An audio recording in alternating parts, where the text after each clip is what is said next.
কি দেশি পেঁয়াজ না ইন্ডিয়ান চাষা? ইন্ডিয়ান ইন্ডিয়ান ছাড়ছে এলা কত করে বেচতেছেন? 75। 75 আর দেশিটা কত বেচা হয়? বেশি দেবো হয় 75 করে নেন। ওরা তো মুখতে ভালো লাগবে মুখটা বুঝতে বেশি বেশি এলা কত 60 ধরা যাবে না? কত 60 ধরলে দেওয়া কেজি? হ্যাঁ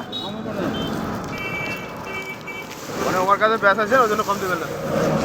না না ইন্ডিয়ান মাল নামছে তো ওই জন্য দাম কমছে। এলসি মাল এটা এলসি না, না না, তো এটা দেশি। এটা দেশি মাল। এটা দেশি ঠিক আছে কিন্তু ইন্ডিয়ান নামছে ওই জন্য দামটা কম। লাই বন্ধ করেন দেশি বন্ধ হয়ে গেছে দেশি শেষ ওই জন্য দেশি এখন নিলাম হয় সেখানে